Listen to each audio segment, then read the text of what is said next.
You gonna go up them stairs? I did. I love it. It's amazing. I had that heart surgery, you know. Well, probably tell everybody. In case I fall over in front of them. Well, let's hope that doesn't happen. Say again, please. Let's hope that doesn't happen. Well. I'm not friendly with treadmills, I tell you. The end of it.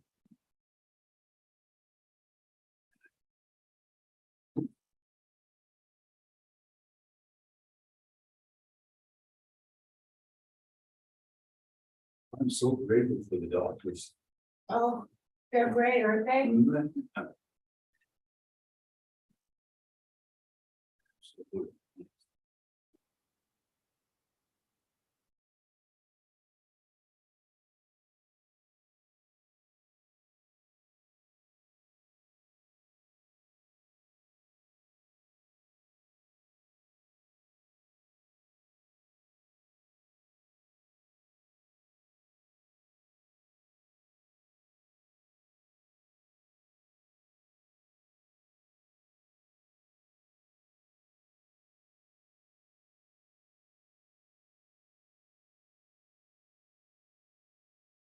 Reminds me of school showing up in the last 5 minutes. Well, yeah, you're kind of early, actually. Is it at 5:30, right? Yeah, you're a little bit, not bad. I mean, only 12 minutes till it starts. I taught my son in here. I was late. If you're not early, you're late. That's what my husband says. That's what I was taught. Yeah. You know, 15 minutes early, you're late. you go. Well, I'm late. Okay, we're just gonna leave it on top. No, she just asked me, pretty much Matt's gonna run the show. Oh, cool. I beans. talked to him and that's what his plan is, our plan is. Yeah, What about it? and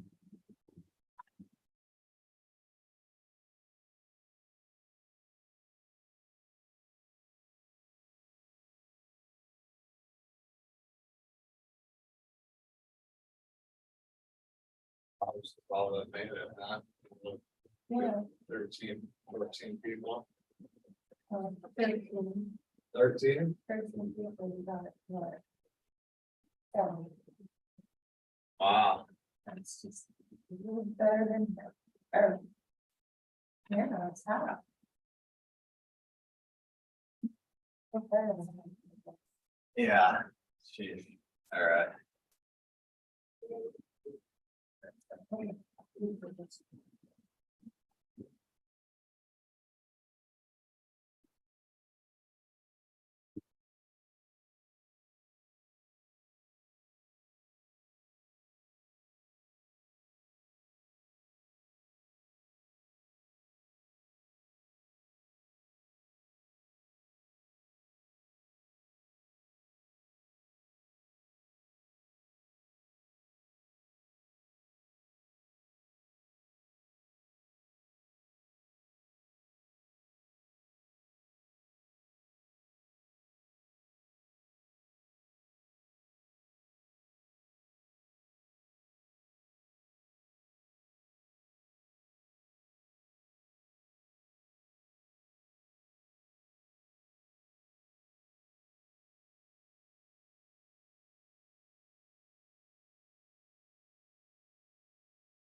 Hey, kiddo, Hey, how you doing? I haven't seen you around a lot. they won't be trouble.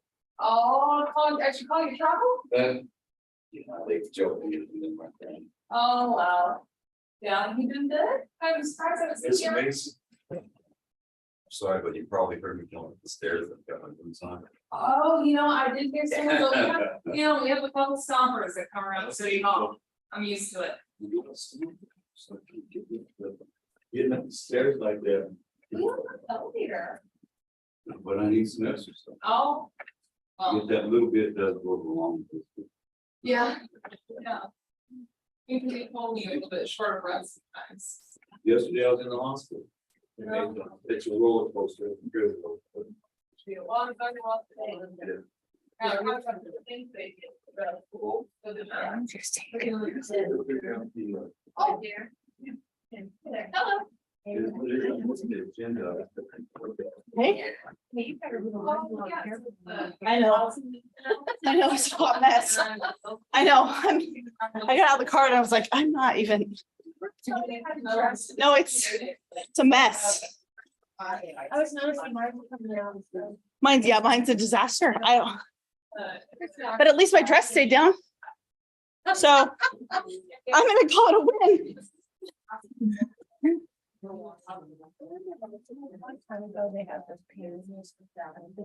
Oh, yeah.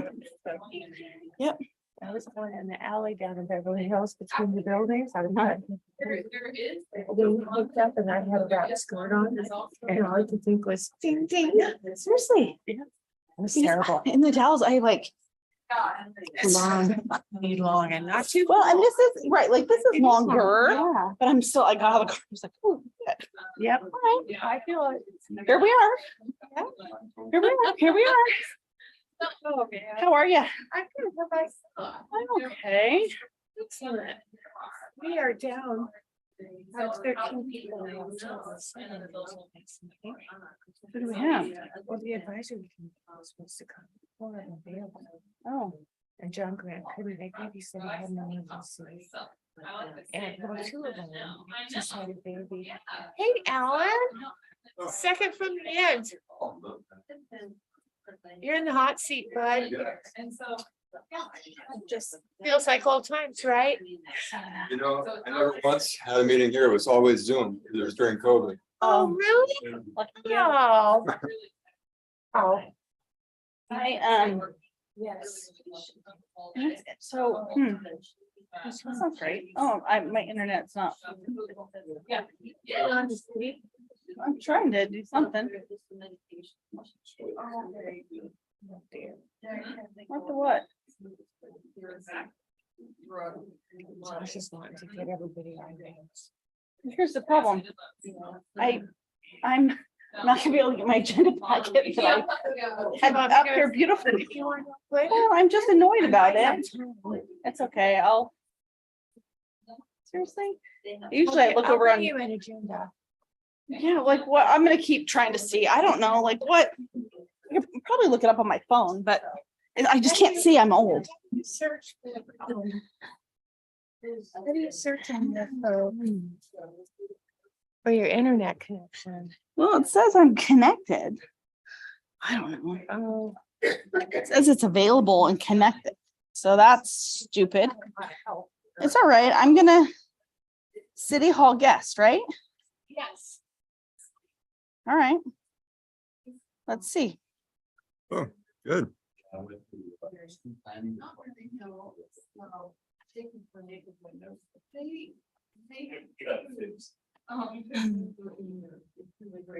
That's a funny one right Yeah. there. Well, And this- there is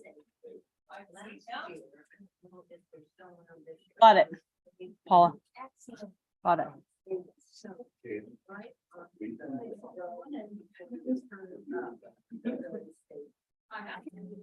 Hey.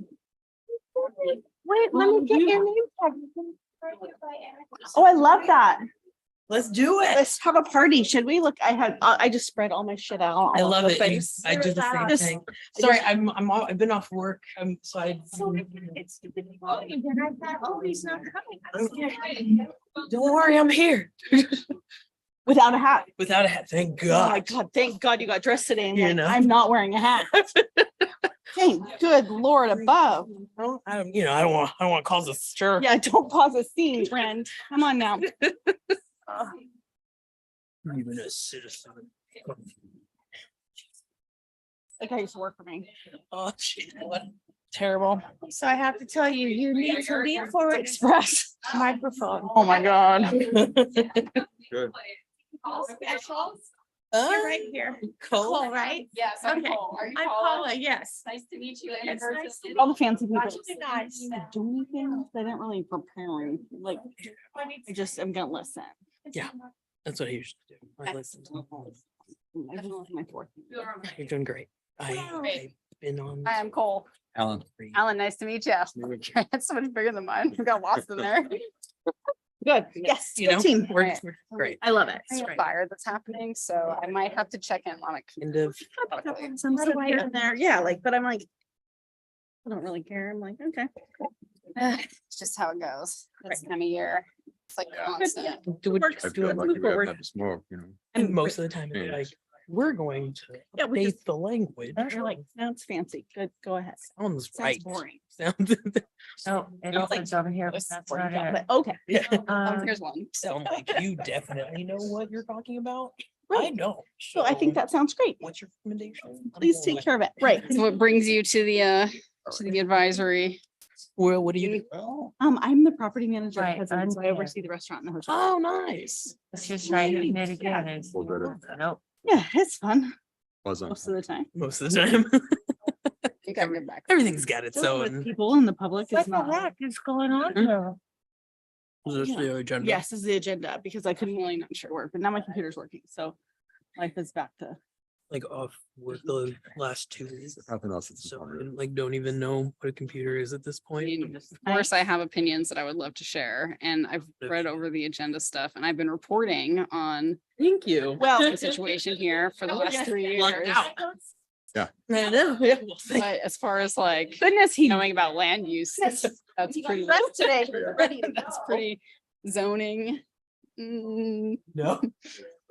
It's not real black and white. You do want to be rude. Is the thing. Absolutely. You are Besides, asking it's a all- really rude question, so I think It's you're just being. really- Yes, He's sure good. but he was You a good know, sport. it's And done. I said afterwards, I was like, he used to work. So in all honesty, that was pretty mellow, pretty tame. He told me that, he told me, You know. he told me to look in the middle of my lobby where the bar comes out, you know, my office is right behind the front desk and I asked him to call if he's not gonna make it to work. Like that. I Like was a like, do you think you regular- could like hold yourself accountable? Could you call? if you're not gonna-" Testing. And he was like, Uh, who's that? It's live. You are. You should just go and screw yourself. And I was like, "You serious?" Go do like this. Same guy that attacked Same him for his dude. hat. And then went on Facebook just a A few months picture of this name. or a month ago and was telling everybody how terrible I am. And I'm like, yes, yep, because I'm holding you accountable for a job. That's weird. It's a pretty normal That's- request. I feel like Yeah. most normal people get You it. like, hit me up if you're not I gonna- think he totally overstepped. Well, so the tame sitch was great. What's happening? Loved it. How do I hey, Caitlin, how do I unpin him? Him.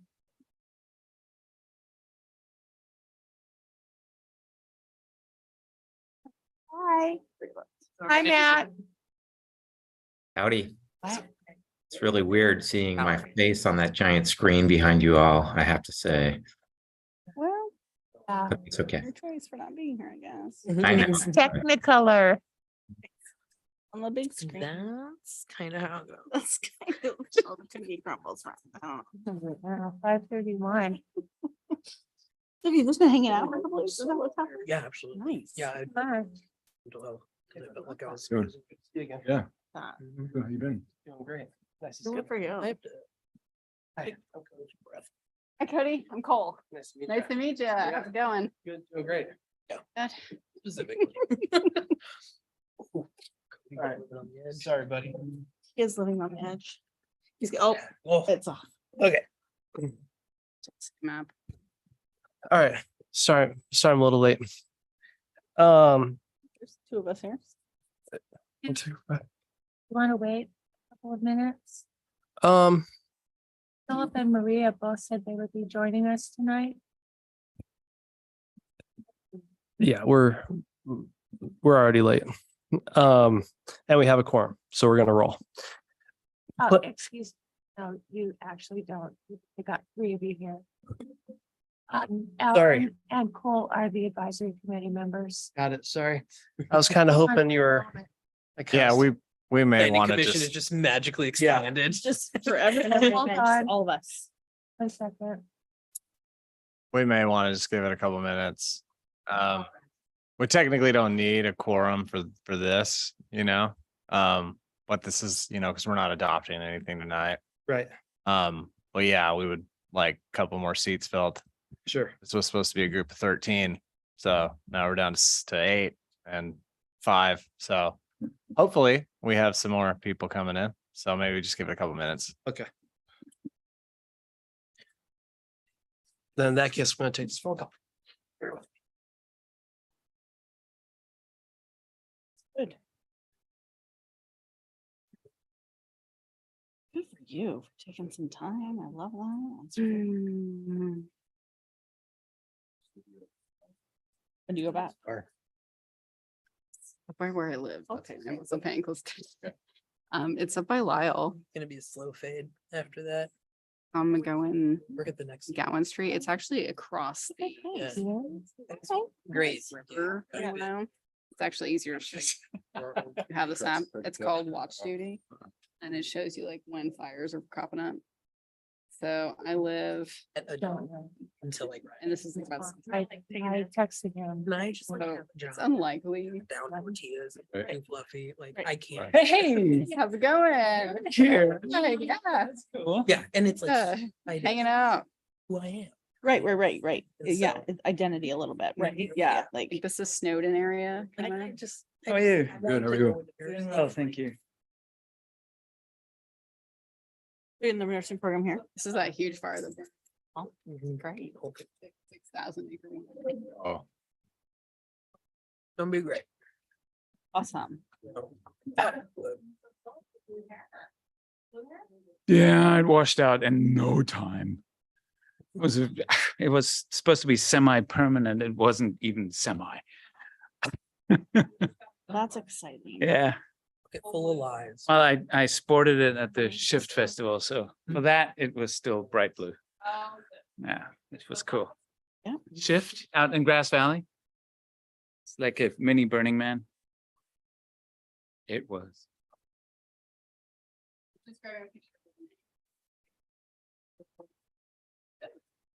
So are you here as a reporter or as a participant? Oh, awesome. Welcome. Oh, great. Hey, you.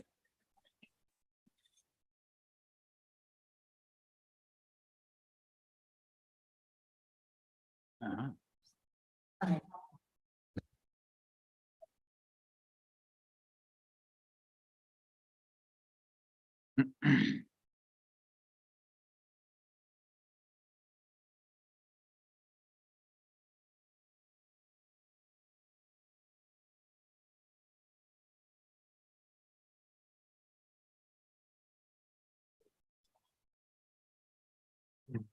La la la la la. Should have brought my ukulele in here. Recording is stopped, so, Well, then it started No, I again. went back up again. Yeah. okay, then we can We talk. talked about your hair and then it went off and now we're not talking about anything Keeping all of the important Yep. pieces. on Yeah, yeah. computer. First things first. Yeah.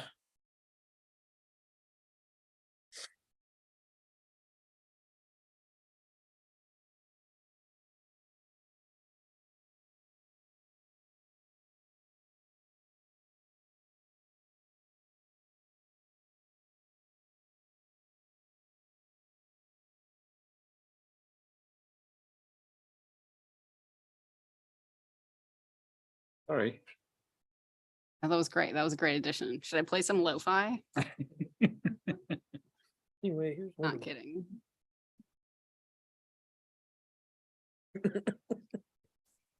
What? Missing out. Yeah. I guess we could keep going. Yeah, let's roll. Okay, ready, Paula? Okay, planning commission, August 3rd, 2023. I call this meeting to order. Paula, may we please have the roll call? Planning Commissioner Addie Case, Here. Planning Commissioner Cody Cornett, Here. Alan, or Advisory Committee Member Alan Easling. Here. Advisory Committee Member Cole Goodwin. Here. Planning Commissioner John Grant is absent. Advisory Committee Member Kenny Lapointe is absent. Planning Commissioner Philip Mosher. Here. Planning Commissioner Maria Pena is absent. Advisory Committee Dave Peters is absent. Advisory Committee Carrie Pipinich is absent. Planning Commissioner Mark Popoff is absent. Planning Commissioner Nick Portella. Here. And Advisory Committee Nate Stice is absent. All right, thank you. Will we please stand for the Pledge of Allegiance? Do we have quorum? Yes, now we do.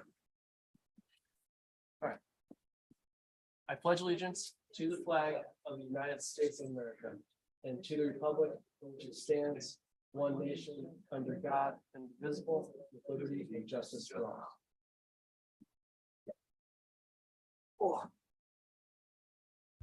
All right, next is the approval of the agenda. If everyone has reviewed the agenda, may I please have a motion to approve it and a second?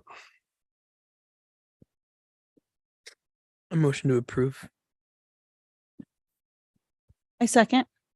The approval of the agenda has been motioned to approve the agenda and seconded. All in favor of all in favor of approving the agenda, raise your right hand, say aye.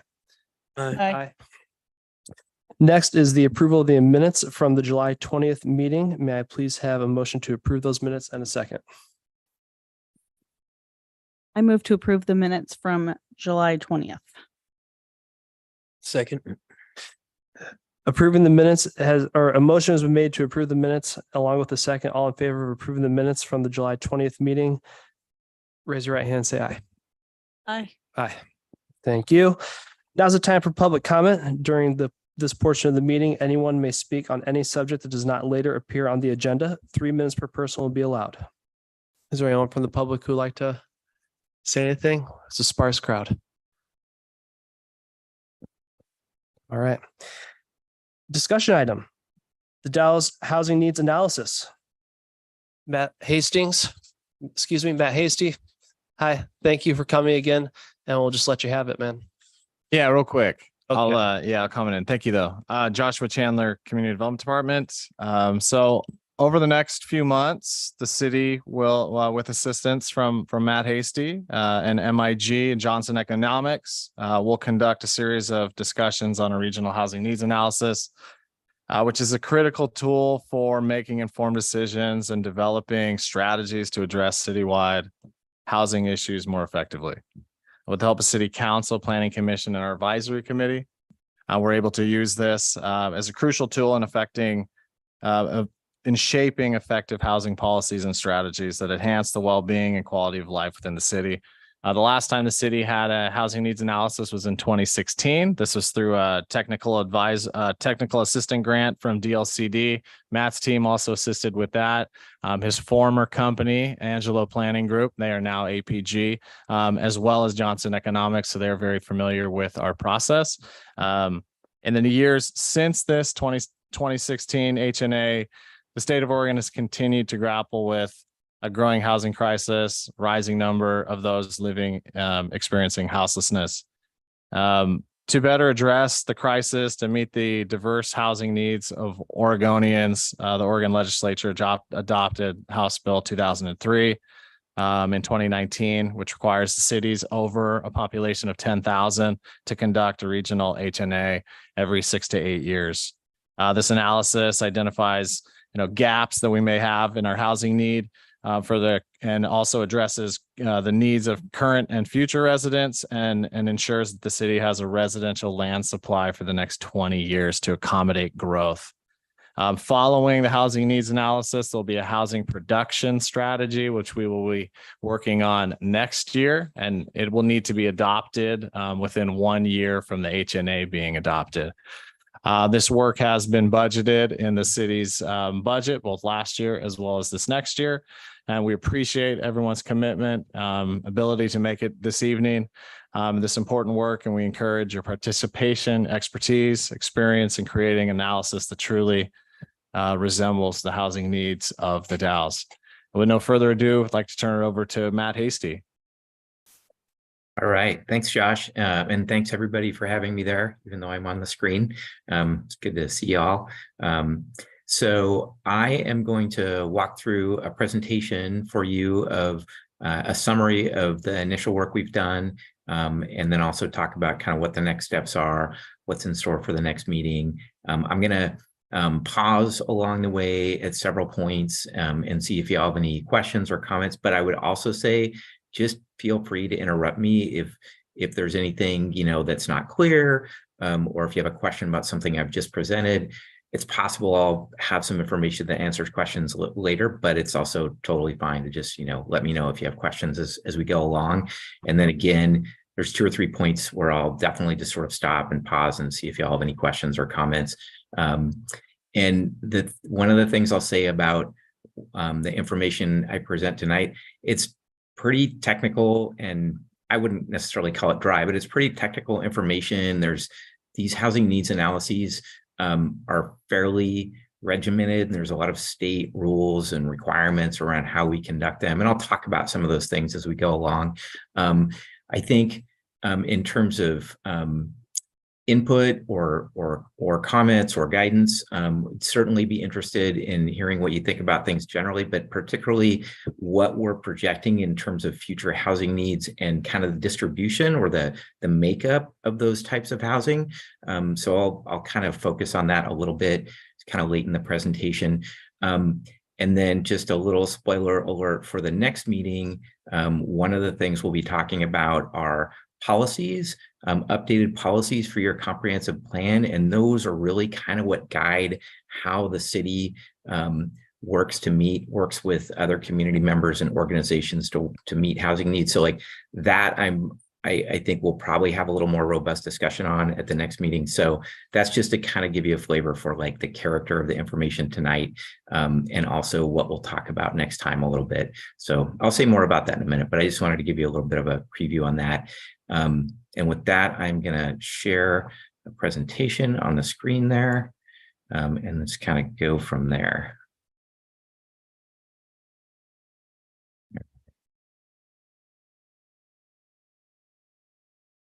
All right, and it looks like you can see all that because I can see it behind you. I'm going to give you an overview of the process for a housing needs analysis, the process that we're going through. As Josh said, the last time you did this as a city and we helped with that was back in 2016.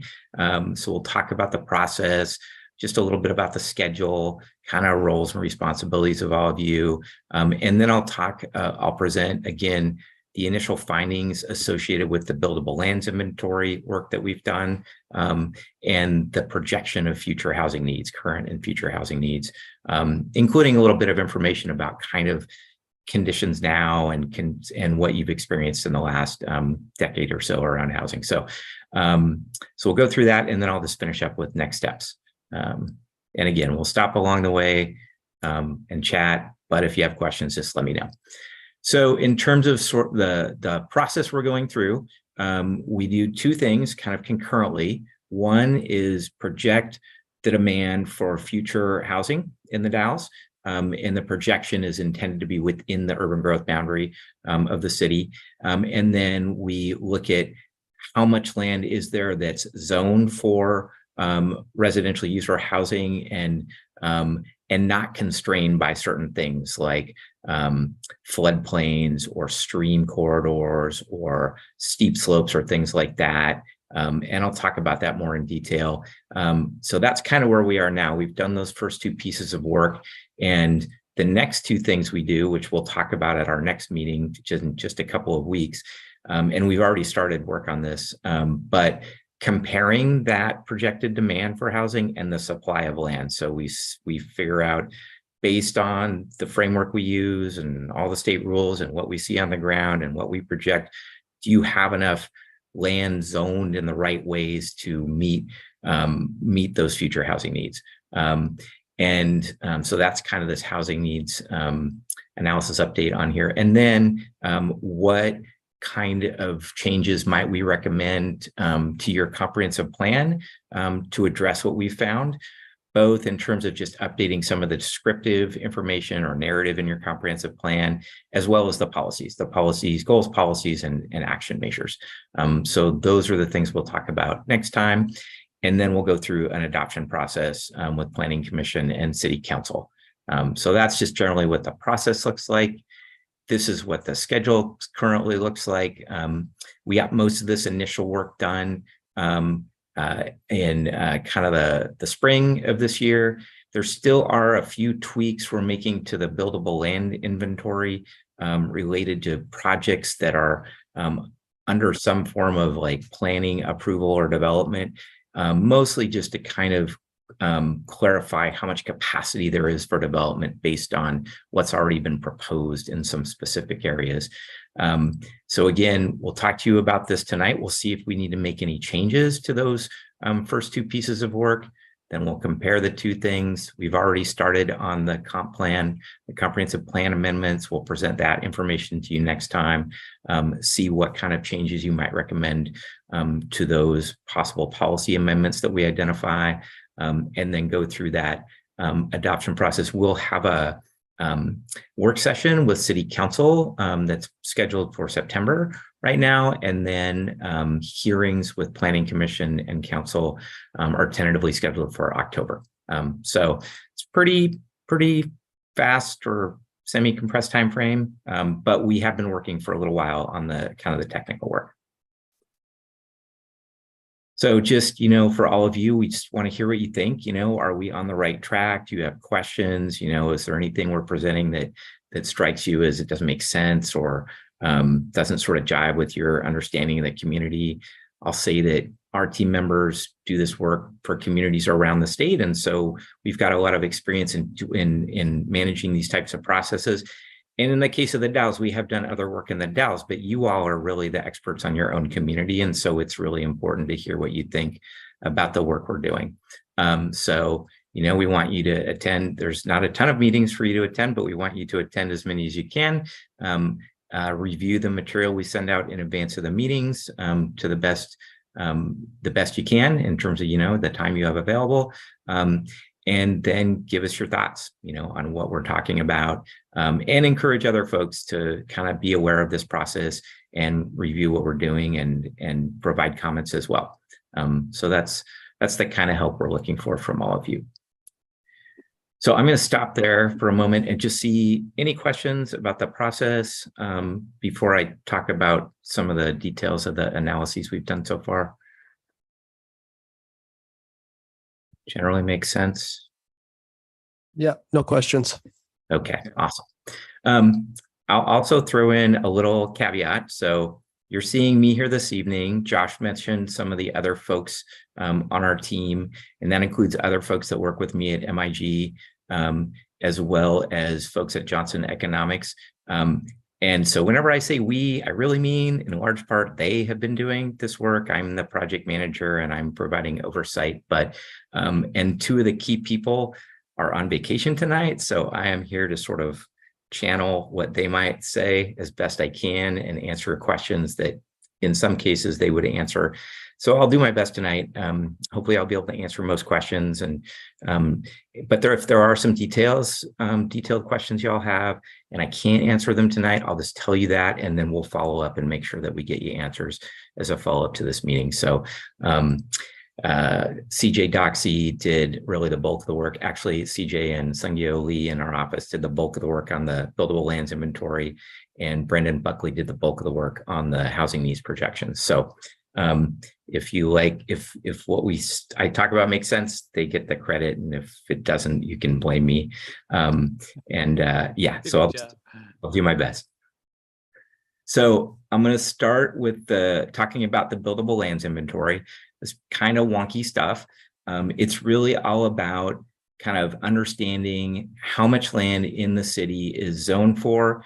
And I'm going to say, use the word available. Available doesn't mean somebody's like ready to develop it, or they want to sell it for develop, or they want to build houses on it right away. But over a 20-year period, because this is a 20-year planning period, anything that is zoned for residential development and not constrained by certain natural resource or natural hazard constraints, and is either totally vacant or partially vacant, and I'll talk about what that means in a minute, is considered buildable or available for development, even though we know is not all going to get developed over that 20 years. And there are going to be some property owners who say, I don't have an interest in developing this property. But we don't get to just kind of throw properties out of the inventory because right now or in the next 5 years, somebody says they don't want to develop it. So that's just a caveat for this analysis. So the process we go through, it's kind of like funneling things down into what's we call the net buildable supply of land. We start with everything in the urban growth boundary, and then we narrow that down to the land that's zoned for residential use. If there's land that's zoned for or designated for like a mix of uses, commercial development, businesses and housing, and there's sort of evidence that shows that that kind of land has been developed for housing, a certain percentage of it. In the past, we can include that in the supply too. And especially if there's a required residential or housing element for those properties, then we definitely include it. If there's not, we sort of initially look at it as kind of bonus capacity. And so I think in this case, we didn't assume too much capacity in those mixed use areas. It's really primarily in the residential areas. So that's kind of, we start out with land that's zoned for residential use or housing. And then we also deduct a certain amount of that land that's needed for roads and utility corridors and things like that. So we just kind of take a certain percentage off the top. And it tends to be for smaller properties, we don't take as much off because they don't tend to, they might just be developed for a couple of houses, have a road in there. But for larger properties, we take a certain percentage off. And then we kind of deduct land that's, again, constrained by some kind of natural resource or constraint. I'm going to show you some maps of some of this in a little bit. So wetlands, floodplains, steep slopes, and any kind of buffer areas where the city doesn't allow development, next to a stream, for example. So we deduct those areas from the supply.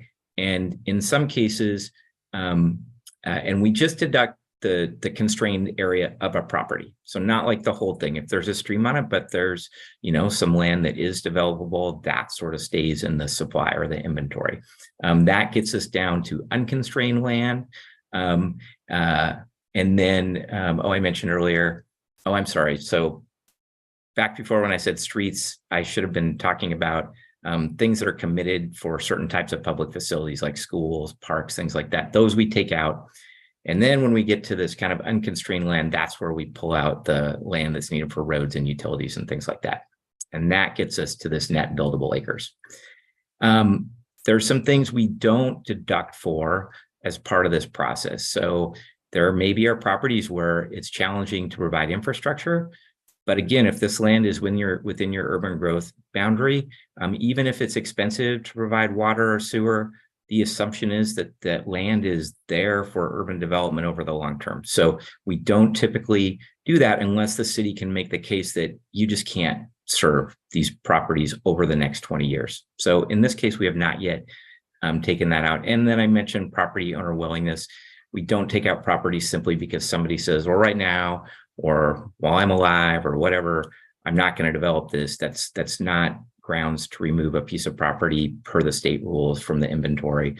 And then there are going to be some properties that are just challenging from a market perspective to develop for a specific use. But again, the assumption is over the next 20 years, these properties can be developed for housing. So those are places where that process that Josh talked about, that housing production strategy, is where the city starts to identify strategies for addressing some of these issues that represent constraints where we haven't taken land out of the theoretical inventory, but there are challenges with developing certain areas. So that's the process we go through in terms of this buildable land inventory analysis. And I'll show you just a couple of slides, and then I'll talk about a couple of other things that are important in the analysis. So this slide is showing you kind of all the residential land in the city in yellow. And so I mentioned earlier, we look at land that's both totally vacant or almost totally vacant or partially vacant. So vacant land is anything that's at least 3,000 square feet in size and has pretty minimal improvement value. So it has improvements or structures that are worth $10,000 or less. And we kind of start out with tax assessor codes to initially identify these properties. That's vacant land. Partially vacant land are properties that are large enough, they're at least a half acre in size. They might contain or have a home on them, but they're large enough to accommodate additional development, an additional home or more homes under your zoning. So we look at those as well, and we assume there's some capacity for future development on those. And then developed is kind of everything else. So if it's not vacant, it's not partially vacant, it's considered developed. And so that's not included in the inventory. So that's— Matt, quick Yes. question. Yeah, absolutely. I can't quite read the legend. So there's a lot of gray areas. What is that? That's shown as other. And so that's likely, so in some cases it's the river. In other cases, it's land that's got maybe a school on it or the community college. And so most of those, I think, are things that are planned for some other use. So they're not designated, or they are planned for, or they have some other use on them when they don't represent the capacity for future housing. But they're not all the employment. It seems like there's a ton of really small parcels that are shaded other. I can see the college and the hospital and stuff, but Yeah. I mean, overall, it seems like quite a bit over 50% is shaded that color. So I'm wondering, all those small parcels that are classified other, what could those be? So I don't know for sure because I don't Okay. have kind of the Sure. detailed map in front of me or behind me. Yeah. So I will kind of check in with the folks that produce the map. Definitely some of them are things that already have something on them, and they don't represent capacity. That would make sense. So those could potentially be parcels that are just maxed out from a zoning perspective. Some of them, yeah, residences? some of them could be, but let me just, I will clarify Okay. that as a I follow-up. think- Just because sorry. it's so much. I mean, it Yes. seems more of that than the yellow, which is and the yellow is available, correct? It's land that's zoned for residential use. Yeah, And okay. I'm gonna just skip to the next slide just to see. All if right, thanks. it's going. Yeah, Matt, I can comment too. And I think these are some of them we've chatted about. So some of them are also under the ownership of the school district or parks. Some of the larger ones, school district, parks, Larger community ones make colleges. sense. Yeah. It's the mass of small ones that is a question mark for me. Right. And there's probably a few cases where it's just the nature of the them being so small that the outline makes it look like the whole property is gray, and in fact it's not. Oh, And because I'm just trying to Could look at be. this a little more closely. I don't think that's the case with all of these, but there's definitely a few of them that I can see on this map on my screen where that is the case. that would I make think sense. some of them, they actually are zoned for residential use and they don't fall into the other category. So, but I don't know if there might be a few other small ones where there's something else going on. But definitely some of the really small ones, that's, I think, what you're seeing on there. So I will just sort of check. And I On can't, on this map, even the standard city lot of 0.11 acres probably would already look really small. right. So, Yeah, so that there- makes sense. Yeah, so some of them I can definitely see like little bits of yellow in the middle and gray, and they look great. I think another thing too, Matt and Philip on this, I'm kind of seeing that what's on the screen, the outlines of the streets are creating some shadowing effect. I think might be what you're looking at there, Philip, kind of right in the center of town. You see it. Yeah, Yeah. when you zoom in on it on a computer, it looks completely different. Right. I think that might be the thing. Great. I mean, you know where the parks are, you know where some of that is by looking at it. It's just, Got I it. think it looks as It just looks a whole. it Okay. looks- Awesome. Thank you. And again, I can take a closer look just kind of immediately after this meeting, or maybe even while we're talking at some point, pull some other stuff up. It's just a little hard for me to do, and I got one presentation on one screen and you guys on the other one. But I think that is what's going on with definitely the really small ones. It's just the nature of the shade, the colors we used in the map. Yeah. And Thank you. thickness of the lines. Yeah. So, but this is just mainly showing you kind of areas that are zoned for employment versus areas that are zoned for residential use. And it does include, it's not showing just what's considered vacant or partially vacant. You'll see that on a subsequent map in here. So this next slide, though, is showing you the areas that are constrained in some ways. So kind of the green hashed areas are flood hazard areas. The kind of blue hashed areas are wetlands or water bodies, streams, the river, of course, and stream corridors. And then the kind of red with the dots, those are properties with slopes of 25% or greater. And so that's sort of like a state safe harbor is anything with 25% or more, we deduct from the inventory. It doesn't mean you absolutely or somebody absolutely can't build on those properties, I think really, but it is for sort of conservative purposes, we deduct those. And in terms of being able to build on them, somebody would have to get a geotechnical report and show that they could safely, construct a home or residence on them. But for inventory purposes, we take them out of the inventory, anything that's got 25% slope or more. And again, not the whole property necessarily, although sometimes, but at least the portion that's got the sloped area. So that's kind of what this is showing you. All right, and keep interrupting me if you have questions or comments, and otherwise I'll just kind of keep moving. So the next one, so this map is showing you what's we consider buildable, either vacant or partially vacant, or what we consider developable. I'm sorry, Daniel, did you have a question? Actually, I did can you hear me okay? Yes.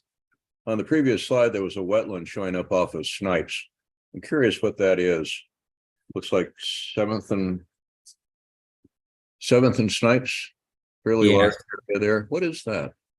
Well, so these wetland areas are going to be wetlands that are either show up on a national wetlands inventory map or show up in the city's local wetland inventory map. So all of this information that's on the maps related to constraints is coming from some kind of digital mapping layer that's provided either by the city or again, cities generally start with that national wetlands inventory map or wetlands, and then often do sort of a local wetland inventory. So that one in particular, I'm not sure, but it's been identified through one of those inventory processes as a wetland area. And that's kind of all I could probably say. I'm gonna just make a note so I can ask about that one in particular when I chat with my folks who worked on this one. So 7th and Snipes, you said? Yeah, you could see it as a fairly large area there, just immediately to the left of I-84. Yeah, okay. Yeah. Thank you. I appreciate it. Yeah, no worries. Yeah, I will let you know about that as a follow-up. All right. So this one here, again, there's a nice complicated table on here and then the map. So the green properties that you see on here are the properties that are essentially vacant. They have minimal improvements on them. and they're large enough for us to consider them to be have capacity for homes. The yellow properties are those that are partially vacant. Some of those are kind of small. So those are properties there. You could get another house, a couple of houses on them, and then some of them are larger. I mean, if you look at sort of where those are, a lot of those are kind of up the hill, kind of upslope in a number of places. Others aren't. And then the red is all developed. So that's everything that's considered developed. And then just for reference, the urban growth boundary and the city limits are shown on here. And in a lot of places, those are contiguous. And then this table is describing how many acres, parcels and acres in each residential zoning designation are either vacant or partially vacant, and then kind of totals up across the bottom. So I'll just maybe talk about the totals briefly. So the total number of parcels, this is in the city in these categories is 631 within the city limits. Then there's another 129 that are between the city limits and the urban growth boundaries. So what's called your urban growth area. And again, we're looking at this for the entire urban growth boundary, not just in the city limits. That total acres is about 390 in the city limits, another 228 between the city limits and urban growth boundary. Of those 390 acres, 121 or so we identified as having some kind of environmental constraint. One of the things I talked about earlier. So you kind of subtract that out, you end up with 190 buildable acres within the city limits, another 140 between the city limits and urban growth boundary. And I'll say that the next step in sort of this part of the process is to estimate how many homes could be built in those areas based on what your zoning allows, or if in some cases there's already a development application that's been put in and is going through an approval process or has been approved, but the homes haven't been built, then we would use that to identify the capacity in terms of the number of homes. And the other thing I'll say about that is if there's something where it's got approval for development, but homes have not been built yet, we still consider that as future capacity because there's not a house on it yet. So it's got the capacity for more houses, even if that might happen, fairly soon. And at some point we have to have kind of a cutoff point. This is a point in time analysis. So for now, we're using essentially information about certificate of occupancy, I believe. If you don't have a home with that, then it's still capacity for people, and that's really what we're talking about here is capacity for homes for people to live in. So I just kind of wanted to note that. I think this is my last slide on the buildable lands inventory. I'm just going to make sure. Yes. So I'll stop there. Let me know if you want me to go back a slide or two, but just see if you have other questions about this or comments.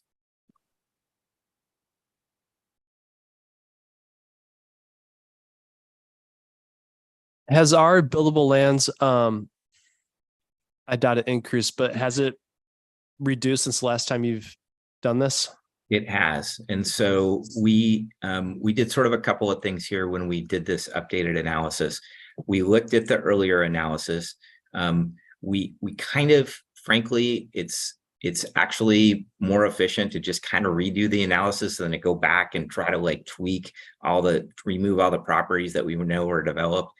So we kind of regenerated the data, but then we compared it to the work that was done in 2016 to make sure we weren't including anything in the inventory that we kicked out of the inventory in 2016. And we also just made sure that the data was lining up in terms of acres in the UGB and total parcels and all that stuff generally. And yes, we did see the supply, the net supply go down. It not by a huge amount, but it definitely did drop. I'm not sure. Yeah, I can kind of go back. I hesitate to throw out a number. I talked to our GIS folks about this earlier, and they kind of told me what the reduction was. But that's maybe something that would be worth kind of letting you know how much did it go down by. since the 2016 report, because I don't think we listed that number in the memorandum that describes all this. So I think it would be worth noting.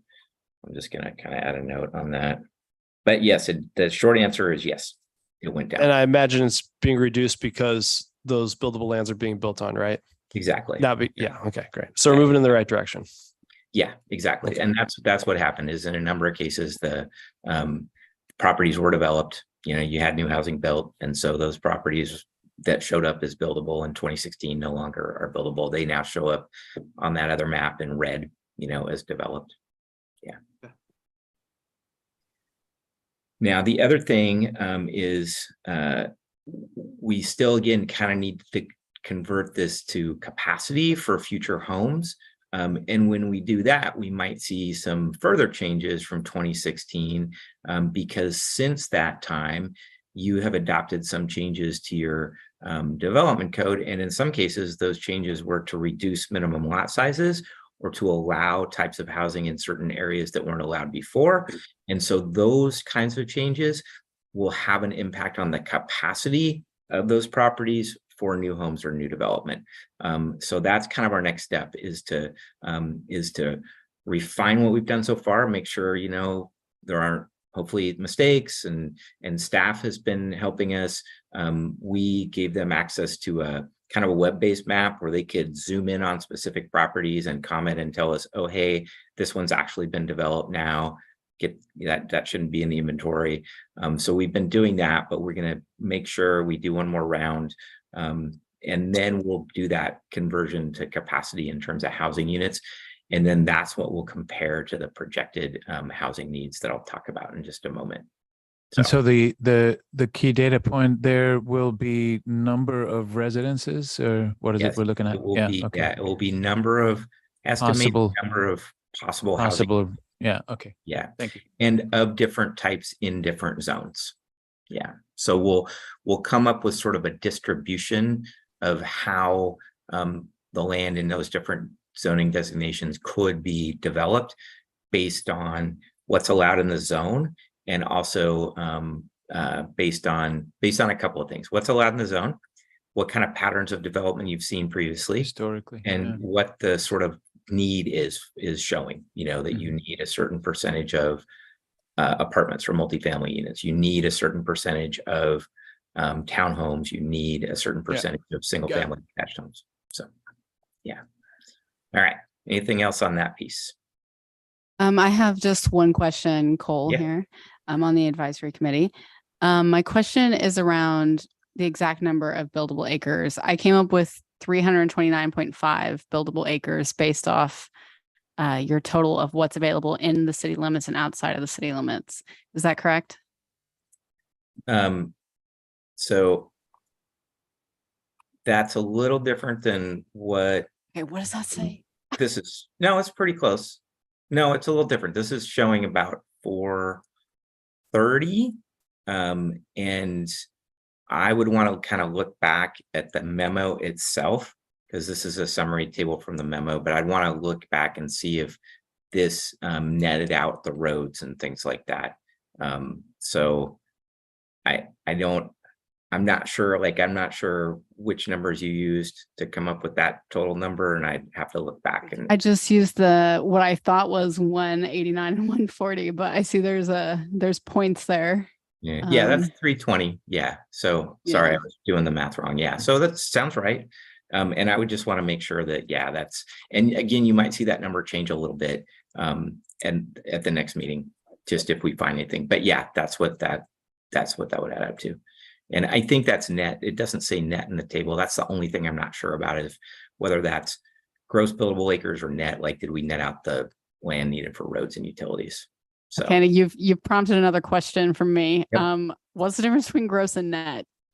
Gross is kind of all the area on the property, and net is after we deduct the amount of land that would be needed for roads and utilities, essentially. And that's usually on the order of 20%, 25%, kind of depends on how big a community's roads are and things like that, but it's generally around that. And because what we do next is we again, convert the acres to capacity in terms of housing units, and we use an average net density when we do that. So we want to kind of compare net to net. But yeah, the net's after you subtract out stuff for roads and utilities. Thank you. Yep. All right. Anything else on that piece? Okay. So now I'm going to talk about kind of the housing needs projection side, so the demand side. And so we've prepared a report that summarizes all that.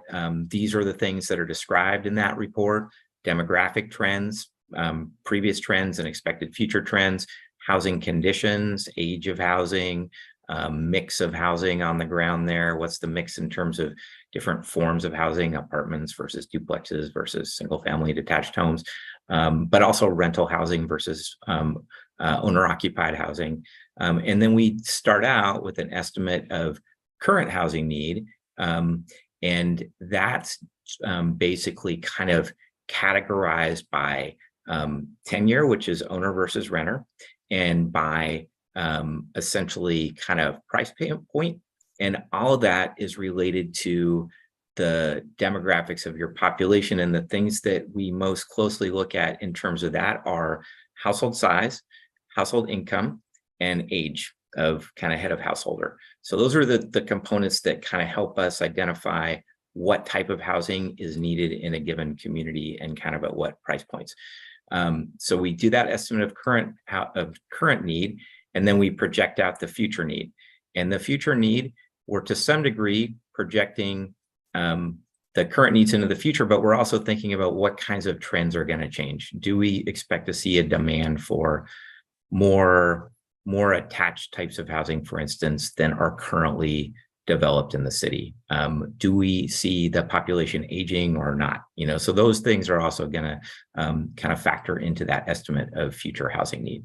And it's a 20-year analysis. So we're estimating how many more housing units are going to be needed over the next 20 years between now and 2043. And then again, that next step in our process is going to be to compare that to the land supply. And I'm going to talk about some other things that we use as assumptions as well, as I kind of go through here. But that's sort of the basics of what's in that report. And Matt, do you look at those 4 steps in those same categories within city limits and outside of city limits? No, we don't break that down. We break down the land supply that way, but the whole kind of analysis is aimed at how much housing is needed to support projected population growth, and that growth is expected to occur within your urban growth boundary, but we're projecting it out in terms of how many more people are we going to see in the Dalles in the next 20 years, how many people live in each house on average, so how many houses is that, how many housing units is it, because we have to maintain a certain vacancy rate for kind of a healthy market. So, but we don't break down that demand projection by within the city limits and within the Sure. That makes sense. And so the data points and the projections, how much of the region do they look at? Is it just the city, or is it beyond the city? And if beyond the city, how far? It's just within your urban growth boundary. Okay. Yeah. And so just some of the sources of data that we use, a lot of the data you see in this report is based on 2020 census data. That's kind of the most, on average, most accurate data we have. American Community Survey, that's another census related data source. It's updated more frequently. For certain types of data, we're going to use that because we have more recent data sometimes. Tends to have a higher margin of error. So that's an important thing to think about there. When we're looking at projections, so the current kind of process, and it's been this way for a while in Oregon, is that all cities are required to use population forecasted growth rates that are generated by the Portland State University Population Research Center. So that's where those population growth rates come from. That is going to change in the next several years, and the state, either the Department of Land Conservation and Development or Oregon Housing and Community Services Departments, one of those agencies is going to take over that process. But for now, That's done by PSU, and that's the source of all the projected growth rates. And I will say right now that there's always a discussion in every community I work in about those growth rates and whether people think they are accurate or realistic or make sense. So I will not be surprised if you have some comments about that. But the current requirement is that's what cities use to project future growth. And I'll tell you what those growth rates are in a moment as I go through this. So we're using those as growth rates to forecast the population. And then the folks at Johnson Economics, they have access to a number of other types of data from third parties. So, you know, they look at data from the RMLS, the Multiple Listing Service. They look at data from third-party rental and sales providers. There's an entity called CoStar that provides a lot of rental housing data. And sometimes we'll check in with property managers, local property managers, if the CoStar data doesn't seem to be a great fit for what we're doing. City, county, and state data. And then one of the things we typically also look at in these analyses is data related to homelessness and houselessness. And so that data comes from a number of different sources. Some of it from school districts, some of it from counts, homelessness counts that are done every year. So there's a couple different sources of that data. So those are all the types of information we tend to use in these studies. So this slide just kind of summarizes some of the demographic trends, and it also includes information about some of our assumptions moving forward. You know, it kind of shows how much growth you've seen in the last 13 years. We looked at 2010 up through 2023, and then we looked at, you know, what's the projected future growth. So you've had an increase in population of about 100 or 11% since 2010. And then in terms of households, a little less. So I think what that essentially means is the household size has gotten a little smaller. And then housing units, that's a little different too. That's even less, which I think kind of tells us that development of housing units isn't keeping up with growth in households. And so that's, I think, partly what we're seeing here. The average growth rate since 2010 has been about 0.8%, so a little less than 1%. PSU's forecasts are for a lower average growth rate moving forward over the next 20 years. They're estimating 0.3%, so that's a fair bit. That's lower than what you've seen, and it's also lower than what was projected when we did this work in 2016. So if any of you have picked up the report from 2016 to see what we were projecting then in terms of future growth, we're actually, based on those PSU numbers, we're projecting a lower percentage overall of growth. And so that's, again, where we have a lot of conversations in communities about, well, is that realistic? What does that mean? Is that, you know, maybe we should be assuming a higher level of growth rate? And what I'll say is, for the official forecast, you're required to use those PSU numbers. Often we'll do at least kind of a quick, like, hey, if you were to grow at a faster rate, what would that mean? You know, how much housing would you need in that case? And the reality is that if the growth rate's faster, you're going to use up land more quickly. And if you're kind of on the edge of running out, that's going to happen more quickly. As Josh said, cities are required to update these analyses every 6 to 8 years. It's every 8 years for cities that are between 10 and 25,000 population, and cities in the Portland metro area and above 25,000 is every 6 years. So, so you don't wait 20 years to update these analyses. And when PSU has been updating their forecast, they've done that every 4 years. And I don't know when that moves over to the state, kind of what that time period will be, but there's always sort of an opportunity to update stuff more often. But I will say that there's often, you know, just concern about the growth rates. So I just want to put that out there for y'all, because it's just something I hear about. But that's that's the number we're using in our analysis based on what comes out of PSU and based on the state rules. We are assuming an average household size of 2.5 people per household. we are assuming that 61% of households are family households that have, related persons living in them. So that's just kind of a really quick, wasn't that quick, but an overview of some of the demographic trends, past and projected future.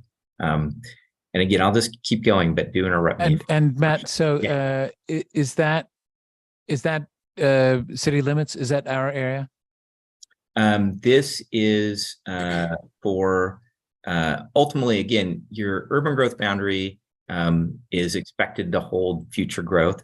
I think that I think this projection, I'm pretty sure it's for the UGB, not just the city limits, because Okay. that's kind of what's growing.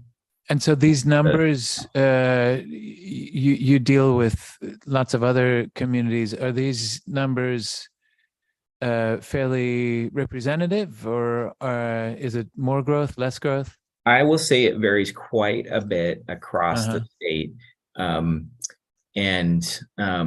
But I would say it's probably below the average of like all the communities. That's we're what I would looking think. at. Yeah. So for instance, there's some communities that are projected to grow quite quickly. So for instance, we've been working with the City of Sisters, and their last updated forecast, their projected growth rate increased significantly from the previous forecast that PSU put together. Partly because they had seen so much growth in the last 5 to 15 years. So we recently worked on a couple of these on the coast. Their projected growth rates. So like we did one for North Bend. The initial growth rate we started with there was really low. It was lower than yours.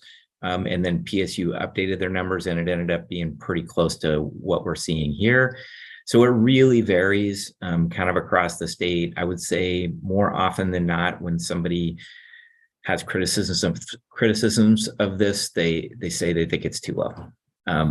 Sisters, they think it's maybe too high, or they don't want to see that much growth, but yeah, so it's definitely lower than the last time, like quite a bit. Yeah, less than 1% per year seems low, just from my personal observations. And then, so for the next 20 years, you're predicting only a 6% increase. Yeah, we're predicting or projecting about 1,000 new people and about 400 new households, but 500 new housing units, because again, you've got a pretty low vacancy rate. In the last 10 years, housing production hasn't kept up with the increase in households. So we assume you need to kind of catch up and build some more houses to make up for that and have a reasonable vacancy rate. I see. So the 6% over the next 20 years is just based on capacity. It's based on those projected growth rates of population. And then for households, it's the population divided by the number of people per household. And then for the housing units, it's the number of units needed to accommodate both the people who are the households, but also a reasonable vacancy rate. So it's 500 new housing units over the next 20 years is what this is projecting. And I will also note, go ahead. And then Daniel's he's got his hand up, but yeah, go ahead. Yeah. So again, you're predicting half the growth over the next 20 years compared to what we've had the last 13 years. So is that based on predicting that less will be built, or it doesn't make sense to me? Yeah, it's predicting that you will have a lower rate of population increase or a lower rate of population growth. When you look at the housing units, it's actually the change in housing units over the last 13 years was only 400. So in that case, we're actually projecting more housing units get built in the next 20 years than in the last 13. But yes, we're projecting fewer new residents in the Dalles compared to the last 13 years. That is correct. Not a little over half, but 60% or so. Yeah. Daniel, you have a comment or question, and then any other ones. Yeah, perhaps a follow-up on that. I'm curious about PSU's methodology. Is it based on historic trends alone? It's Or are there other factors that? It's primarily based on historic trends, as I understand it.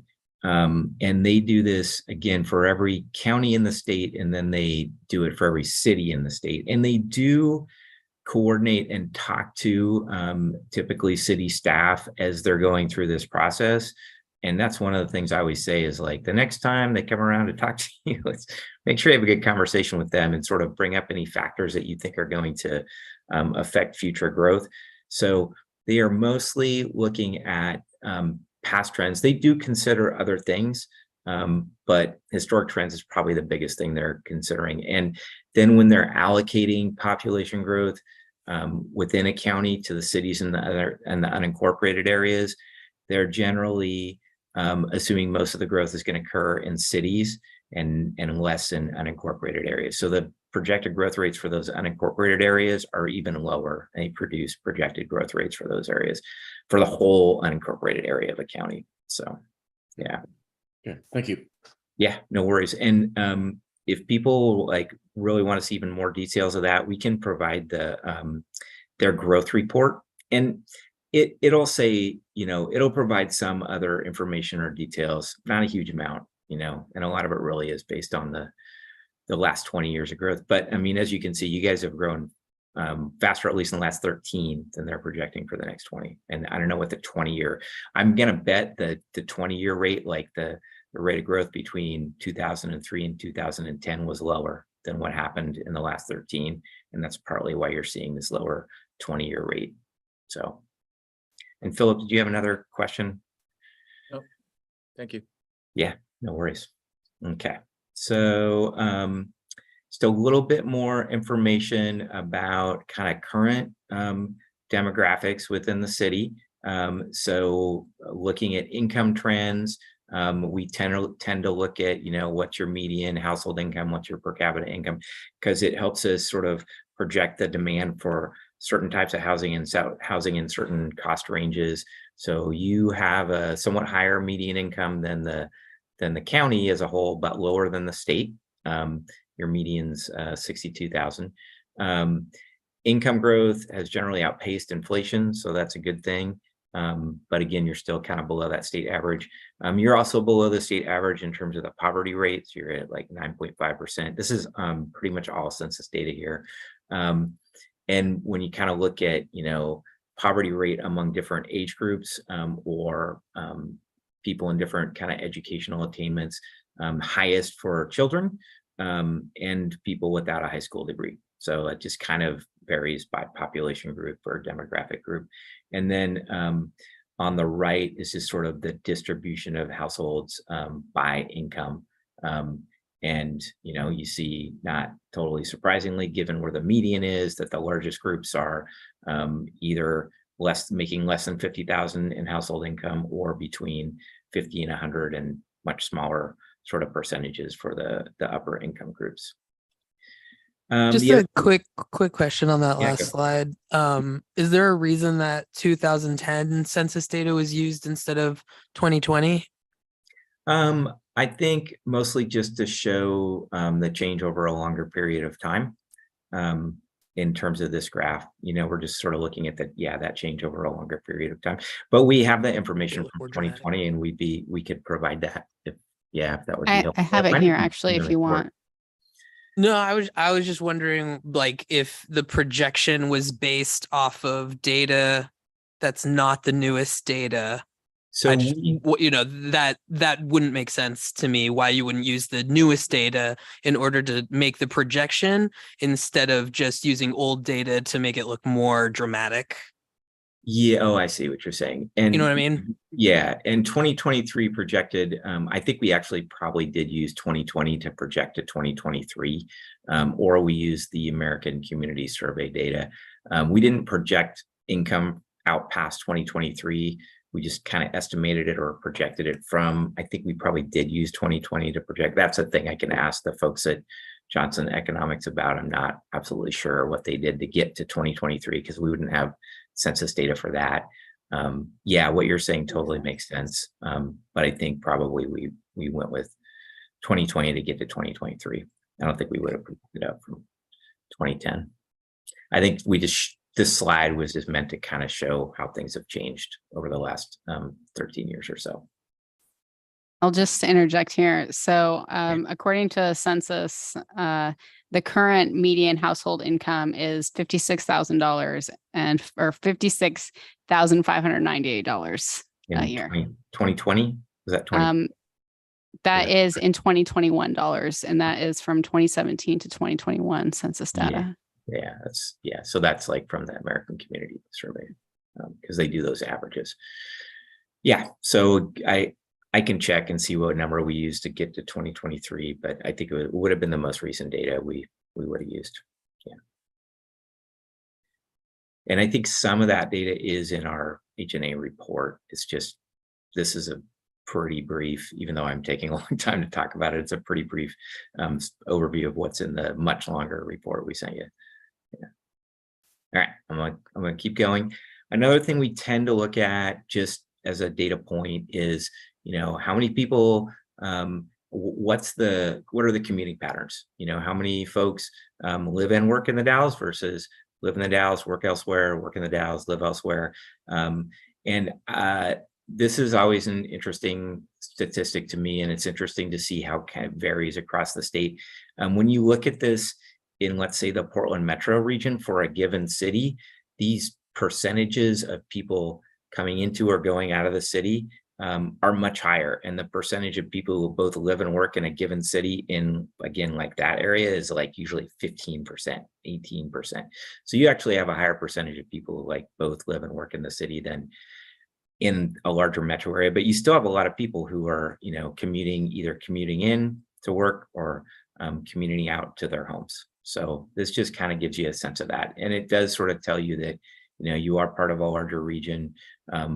This analysis we're doing is really just for the Dalles urban growth boundary area, but, you know, you've got a fair number of people who are coming in and out of the city to either work or live. So, yeah, Daniel. Sorry about that, but on this one, do you capture additional, first off, the source for this information, and is there additional data captured as to demographics, distance traveled, anything like that, impact on schools? Yeah, so this one, I'm pretty sure census data is the source for this particular data point. There is, you know, there is data in the census about kind of commute time. It's not, we don't usually spend too much time reporting that data in these housing needs analyses, but there is that data out there. We don't usually sort of break this information down in that way, but I believe we can. I just have to check in with, again, the folks at Johnson Economics. I'm sorry, I don't know some of the answers to these detailed data questions. Thank you. But yeah, good question. Sure. All right. So this is current housing conditions, kind of a summary of the distribution of housing units, both by size, so number of bedrooms, and also by type of home or type of structure. So kind of a couple things just to note is that, and this is not going to be too surprising, but the majority of ownership housing, those tend to be larger. So 78% of them are 3 bedrooms or more, and rented units on average are smaller. 64% of them are 2 bedrooms or fewer. The pie chart down on the left just kind of breaks it down by number of bedrooms for all housing, existing housing. And then over on the right, you're seeing kind of the breakdown. Owner is in green, renters or rental housing is in yellow, and kind of the breakdown by type of home. This is also based on census data. So, you know, you see basically the majority of kind of attached housing, whether it's apartments or plexes or townhomes, a lot of that, and most of it is rental housing. And whereas of the single family detached, about twice as much as ownership housing versus rental housing, but there's still not an insignificant percentage or number of homes that are single family detached that are being rented. So that's just kind of the breakdown. Again, this is just existing. This is I believe this is 2020 census data. And then this just gives you a sense of the age of housing. And I think, one of the things to sort of point out here is on average, the stock of rental housing tends to be a little older. And the stock of ownership housing tends to be a little newer, so you see kind of taller yellow bars for the most part. When you get from the 80s, back to pre-1939, and you see taller green bars from the 90s on up. And so partly what that's saying is you haven't had as much rental housing built in the last 30 years or so, as you have ownership housing. And also, again, just the stock of rental housing tends to be a little older. And I think that's not a sort of too different than what you'd see in a lot of communities. But there are a number of communities you see where there just hasn't been a ton of rental housing built. And so the supply has not kept up with the demand in some cases. And I think I'll talk about that more in a minute. But so that's, again, current or 2020 conditions. So now we get to talking about, okay, what are we projecting for the future? We just talked about some of the current conditions and past trends. So what are we projecting for the future? So the earlier slide you saw, we are projecting about 500 needed new units, 505 to be more precise. That represents, again, as you saw in the earlier slide, that's a 7% growth in total housing units. We are projecting kind of an increase, a relative increase in terms of what's built in the future of attached forms of housing compared to what's on the ground now. So an increase in kind of medium density residential. So that's like townhomes or duplexes or things like that. And compared to single family detached homes. And that's partly because of what you saw on the earlier slide around what's been built in the last 20 or 30 years and what the demand looks like in terms of demographics and particularly income and cost of different housing types. So those things are all sort of pointing towards, we are projecting, we're still projecting a pretty significant percentage of the need for single family detached homes, because those are still kind of that's the predominant type of housing in the Dalles and in most communities. And it's what a lot of people, continue to demand. So we're projecting of those 505 units, that about 260 would be those types of homes. And then the rest are kind of spread out among the other housing types. Manufactured homes here, I believe, means manufactured homes in parks. That we just tend to keep constant. But I will say we don't see as many of those built, but we project a need for those because they are, for a lot of people, particularly with lower incomes, an affordable form of housing. So we continue to project a need for more of that form of housing. And then, we project a need for about 107. So about 20% of the units being in essentially apartments where we say 5 or 4 units. That's sort of what we mean. A building that's got 5 or more units in it. And then townhomes and duplexes, triplexes, quadplexes make up the other approximately 90 units, again, about 18 to 20% of the projected total. So that's the projected kind of mix of housing. Again, that's based on what we're seeing in terms of both the current demand and what's been built in the last 20 or 30 years, but also what we're seeing in terms of trends in demographics and what people can afford. And so when we say demand, it's not just what somebody wants, it's like what they're going to demand and be able to afford to live in, over time. So, and this is a pretty commonly what we are projecting or predicting in a lot of communities around the state. It varies everywhere in terms of those specific percentages, but that trend is somewhat similar across different communities in the state. So I think, let's see if I have another one on this. Yeah, I've got one more. I think this is my last one, and then I'm going to pause and see if you have any more questions or comments. and again, see if you think this makes sense. The other thing we do here is just to kind of break down housing needs by income group. And so we are showing the number of housing units needed for groups by average median area median income. So extremely low income, less than 30% of area median income. Very low is 30 to 50, low is 50 to 80. Middle income or moderate is 80 to 120. So, you know, on either side of what the median is.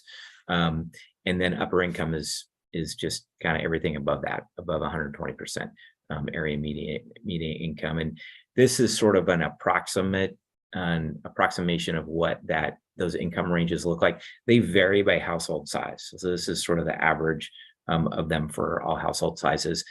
And then the far right column is just sort of talking about, hey, typically, you know, what kind of housing is going to be available for folks in these different income groups, households in these different income groups, and not meant to be sort of absolute, but it's meant to be typically, you know, what kind of housing is going to be is going to meet the needs and the affordability and the price levels, you know, of folks in those different groups.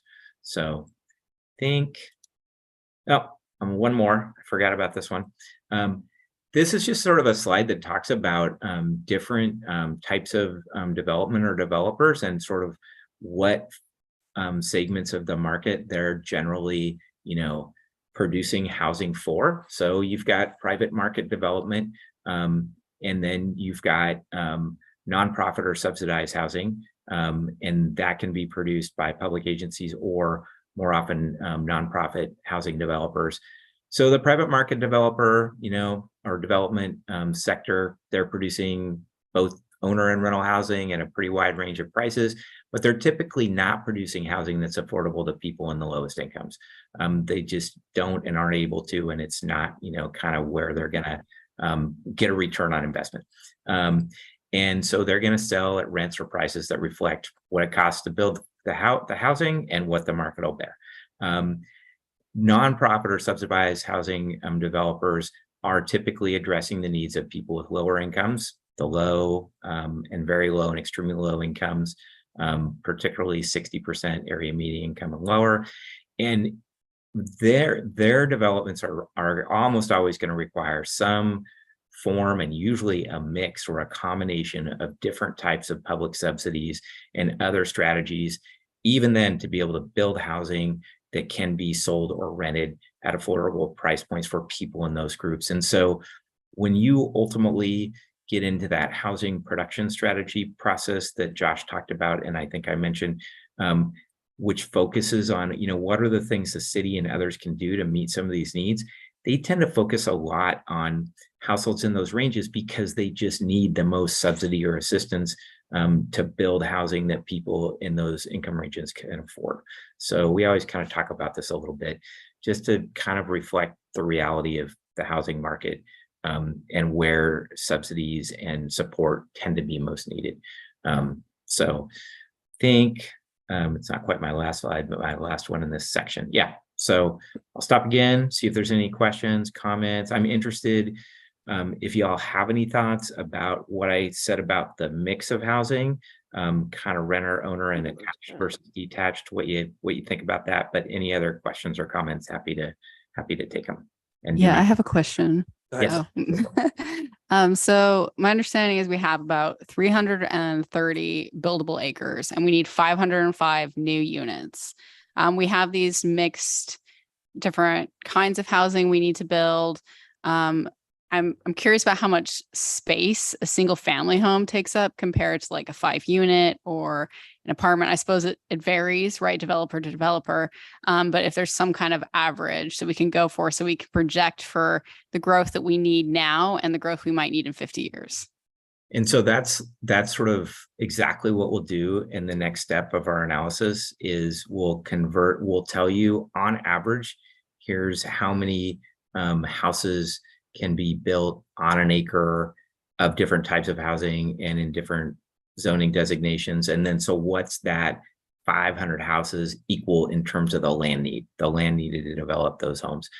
So that's that next step, is to convert that and then compare it to not just the total supply of land, but how much land is in some different zoning designations where different types of housing are allowed. So we'll sort of project, okay, how much land is needed to allow for development of those 500 units, and how much land both total, but in different areas where those specific forms of housing are allowed based on the mix I showed you. How much land is there, and what's the comparison look like? Is there a deficit? I would say that it's very unlikely that we're going to show a deficit overall. Just, to sort of a little bit of a spoiler alert, when we're estimating the density or the amount of land needed for a home on average, typically for single family detached homes, let's just think of it as like, if we assume those were on average built on 5,000 or 6,000 square foot lots, that would be, you'd get 7 houses per acre, right? And so that's a lot of houses if you've got 300 acres. It's more than the 500. For apartments or plexes or townhomes, there's more houses built on an acre because the lots are smaller, or there's just more units on a smaller lot, especially for apartments. That's the case. So in terms of, I'm going to make the prediction, and I don't think it's going to be off base, is that we're not going to likely to see, using the official forecast, a deficit of land. I would be very surprised. We might find a deficit of land at certain zoning designations to meet the needs for specific types of housing, but won't know that till we do that comparison over the next, and it's going to happen pretty quickly, that comparison, because we want to come back to you with that information at the next meeting. And it's really kind of us doing some math to come up with that. Before we did that, we wanted to present this information to you and just see if there were going to need to be any tweaks or things we need to clarify or anything like that before we do the comparison. But that's my prediction of what we're going to see, at least overall.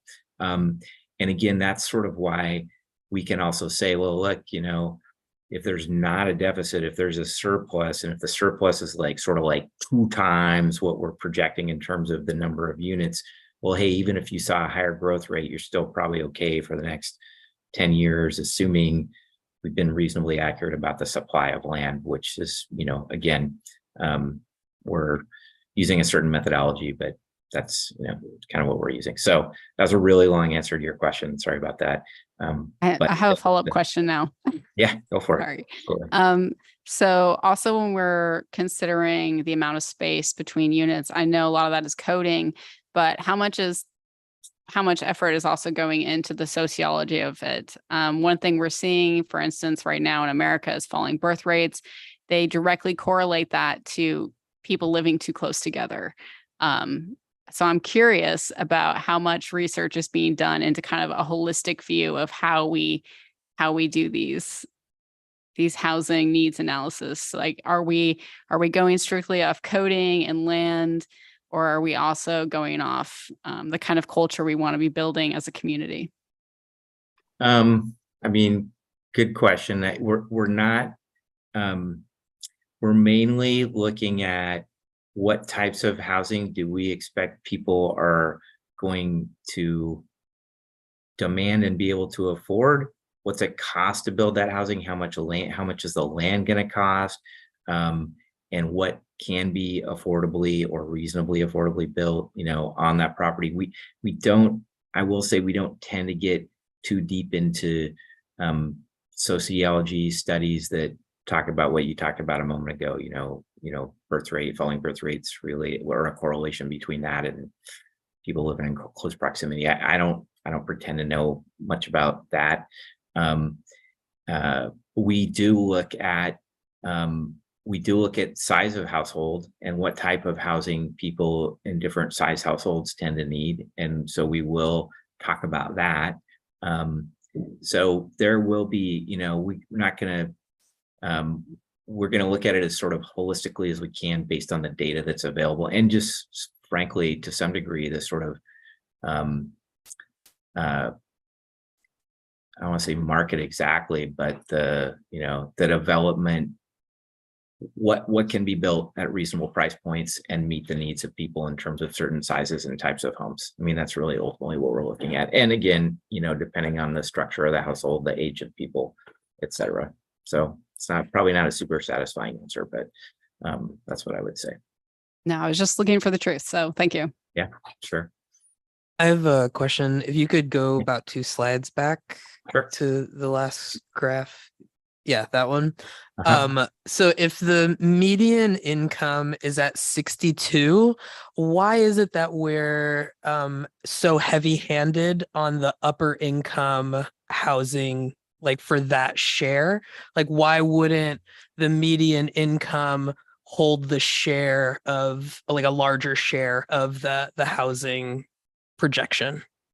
So I guess this is sort of based on just the math of percent of households that fall above or below the median income. So the upper income ranges encompasses everybody that makes above, every household that makes above 120% area median income. And that just equals about 40% of the number of households. It's just sort of mathematically what it equals.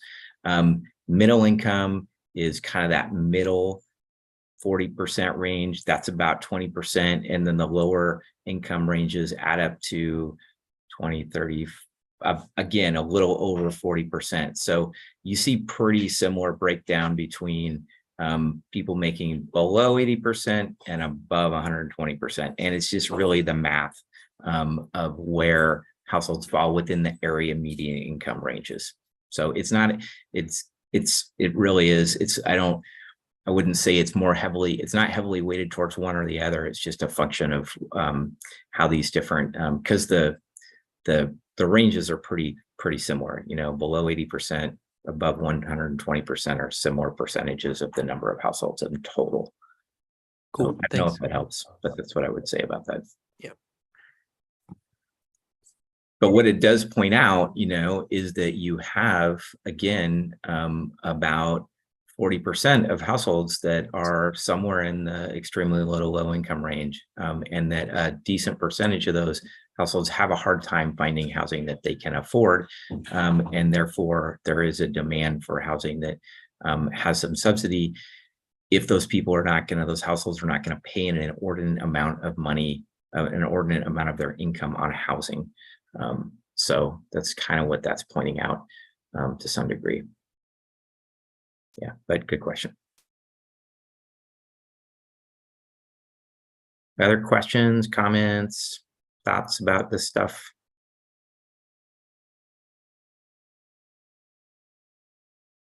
All right, and I appreciate your kind of patience and perseverance. It's a lot. This one's a very data heavy presentation. Next meeting will be a little less data heavy, although there will be a lot of policy language stuff. So hopefully that's like more interesting. But there is a lot of data in this. So I'm going to talk about next steps because that's kind of the last thing on the list. And I've already talked about this a little bit. So one of the next steps is to do that comparison that we talked about of projected need for different types of housing and the supply of land associated with it.